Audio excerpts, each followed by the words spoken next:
In Amsterdam, one rainy morning on July 6, 1942, Miep Gies looks out her window while feeling worried. She later finds herself in a room where everyone is worried and panicking.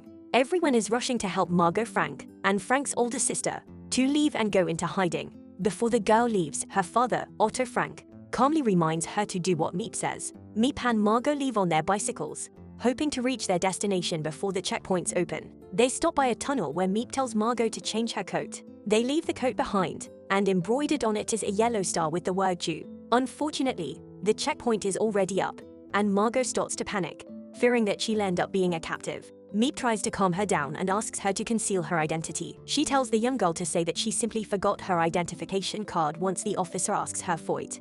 As they draw closer to the officer, Margot gets more restless. We then get taken back to the year 1933, 9 years before the events at the checkpoint.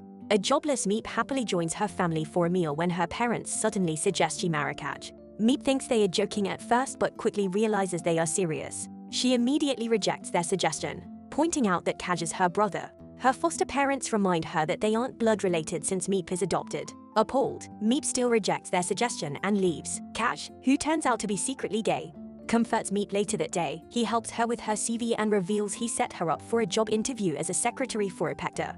It's a pectin company run by Otto Frank, an immigrant from Germany. Otto initially declines Miep's application but changes his mind when she shares her situation about being forced to marry her brother because she doesn't have a job. Otto hires Miep and tells her to make some jam using the pect in their company cells. After several days of making jam, Miep finally complains to Otto that she should be a secretary and not make jam all day in the kitchen. The phone rings, and Otto tells her to answer it. On the other line is a woman complaining about their product. Miep unknowingly helps the woman, telling her how to make jam properly. She ends up getting surprised at how naturally she handled the issue. Otto then reveals that most of their customers are housewives who don't read the instructions for their products. Miep then realized that Otto had her learn how to make jam so she could handle her job properly as a secretary. Sometime later, Miep celebrates landing a job with her friend Tess. They go to a bar where Miep approaches a man named Jan to try and hook up. After hanging out with him for a while, Miep ditches Jan because she finds him boring. Miep invites Otto to have a meal after one workday since it's his birthday. It turns out his wife asked Miep to surprise him with a cake. Otto obliges her request, and they end up sharing their stories with each other. Otto talks about fleeing Germany because of Hitler's rule and that his family is on their way to join him. Miep shares that when she was 10 years old, her biological mother struggled to feed her. So, she had Miep adopted by her foster parents to give her a chance to live better. Miep gave her mother a hard time during that moment, but she didn't give up. Thanks to that, she was able to give her a much better life. Miep feels a little ungrateful that she forgot about her mother. To this, Otto says it doesn't seem like she has forgotten her. He says Miep pays her back by living a life worthy of her sacrifice. Miep then shares how her mother got her to go to her foster parents. It turns out she had them get a cat, which helped Miep with the transition. Thinking that doing so will help Otto's daughter's transition to their new home, Miep decides to get them a cat too.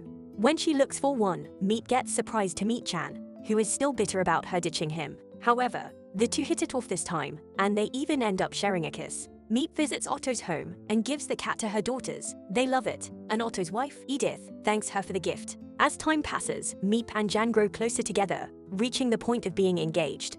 They go one night to join the Franks for their Shabbat dinner. While on their way, Miep says it's best to avoid discussing Hitler while they are there, but she does not heed her own advice later. Otto, and a few of his immigrant friends, debate whether Hitler will invade Holland or not. Miep dismisses the idea on the premise that Holland is neutral. Most of the people in that room think Miep is naive to think like that. In 1940, Otto and Miep watch soldiers marching before them after the Dutch's surrender. Otto shows signs of concern for his family's safety, while Miep is in disbelief at what's happening. Then one day, Otto calls Miep into his office. He explains to her that one of his well-connected friends wanted to sponsor his family's move to America but can't because Otto's request for a visa was denied. As a result, they might have no choice but to go into hiding. He is planning to ask Miep to assist them during that time. Miep doesn't hesitate to accept Otto's request, even if he hasn't finished explaining. He tells her she'll be their only contact with the outside world. She'll be in charge of providing them with the supplies they need in their hiding place. Otto tells Miep to discuss everything with Jan, but she doesn't do it. One day, Van Pels, Otto's friend, informs Miep that Margot received a letter to report to a work camp. As a result, the Franks have decided to immediately go into hiding. Jan discovers that Miep has been hiding such an important thing from him all this time and gets upset. Despite that, the couple quickly patch things up between themselves and help out the Franks.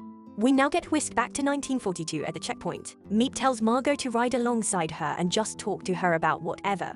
They then cut through the queue and try to pass the checkpoint officers. As the officer tries to stop them, Miep ignores the officer's orders and casually announces they are in a hurry because they are late for work.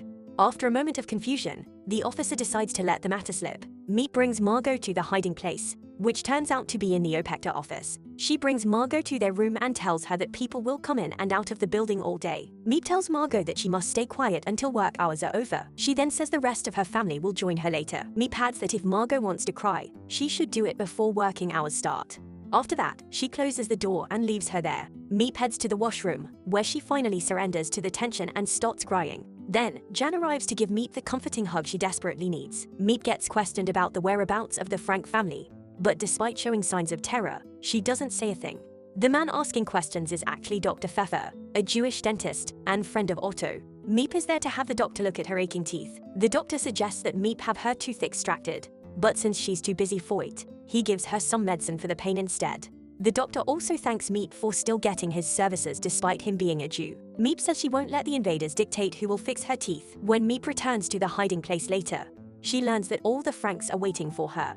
Otto is happy their plan worked, and everyone thinks they've escaped to Switzerland. Margot is lying on the floor and having an existential crisis. Otto tells everyone to leave the room since he and Miep will discuss business. Before she leaves, Edith hands Miep a shopping list and tips for procuring the best chicken.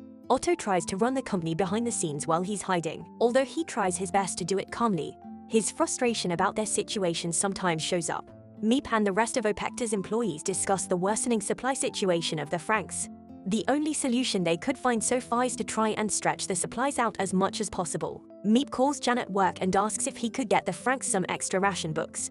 Although he succeeds in getting them some, it raises some suspicion at Jan's office. Miep stops by the Franks' home after she's done shopping and sees people emptying out the house. She later tells Jan about what happened, including Anne's cat, which she believes ran away in the process. When Jan asks how the Franks took the news, Miep says she didn't have the heart to tell them. The two are about to have a bath together when they get interrupted by a knock on the door. It's their landlady's daughter Franny along with her husband Lou and their children, Alfred and Liddy. It seems they got ordered out of the countryside and will stay there until they find a new home. When Miep goes to work the next day, she gets a surprise visit from Tess, who wants to hang out with her. She politely sends her away by telling her they'll hang out once she's no longer busy. Miep enters the hiding place and finds Anne in a foul mood. She's upset because the Van Pels arrived that morning, and unlike her, their son Peter was allowed to bring his cat. While discussing Anne's cat, Peter suddenly mentions what happened to the Franks' house, exposing Miep's lies. Feeling the frustration and disappointment of the Franks, Miep returns downstairs to vent to Jan. Their call gets interrupted when Jan's superior arrives and asks for an explanation about the extra ration books he has been getting. His superior believes that Jan extended their services to someone no longer qualified to receive them. Jan apologizes for it and says it was a clerical error. While his superior seemingly accepted his answer, he knew it wasn't enough to convince him. Miep apologizes to Otto about what happened to their home. Otto says he understands how difficult it is to bring bad news to them. However, he says that Miep must tell him everything from that point onward, and she asks him the same thing. Miep then opens up about their supply situation and the rumor about being able to get ration books from people hiding at the Como bookstore. Otto believes it might be just a trap established by the Nazis and that they should avoid it. Despite Otto's warning, Miep and Jan pay Como bookstore a visit. They manage to get in touch with someone there who can help. However, they need the identification papers of the Frank and Van Pels families to make new fake ones which they can use for getting rations. Otto asks Jan and Miep if the people in the Como bookstore can be trusted, and they both say yes. However, Otto asks if that is true. Why does Miep look miserable? Miep explains that it's her tooth, which she didn't have the time to get treated. Otto immediately understands it's because Miep is too busy attending to them. Eventually, both families entrust their papers to Miep. Otto also tells her that, as her employer, he wants her to get her tooth fixed. Miep does as she's told and takes the time to have Dr. Pfeffer extract her tooth. During that time, Pfeffer tells Miep that he now fears for his and his wife's lives because of the worsening situation for the Jews in town. He asks Miep if she knows a place to hide, but she says she doesn't know of any. Taking pity on him, Miep tries to ask Otto if the doctor can join them, but he refuses. Later that night, Miep tells Jan about the doctor, and he tells her about his superior potentially firing him because of the ration books incident. Not long after that, Tess arrives and drags them out for a night out in town. In the morning the next day, Miep and Jan witness the harsh treatment of the Jewish people firsthand. When she goes to the hiding place, She's surprised to see Otto waiting by the stairs. She tells him about the roundup she witnessed that morning and implores him to help Pfeffer. Once again, she is surprised that Otto has already changed his mind and wants to help Pfeffer. Miep wastes no time visiting Pfeffer to help him get into the hiding place.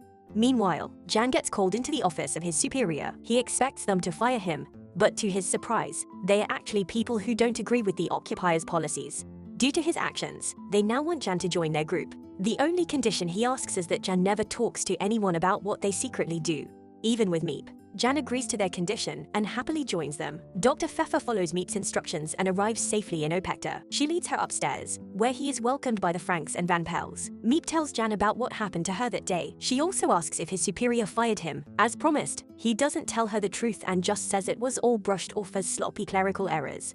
As they are about to have a romantic time together, they hear someone knocking loudly on the door. When they check to see who it is, they are surprised to see a Nazi soldier outside with Alfred and Liddy. It seems the soldier took pity on the children and brought them there despite the risk of getting himself in trouble. He also informs Miep and Jan that Franny and Lou have been sent away to the work camps. The soldier tells Jan the kids better not be there when he returns. Jan nods to acknowledge the soldier's warning and, when he leaves, hugs the two kids with Miep. What do you guys think of this story so far? It's all based on the true story of Miep, who helped Anne Frank and her family. Should we continue covering the TV show? Subscribe for more videos like this. Turn on notifications and leave a like. It really helps the channel.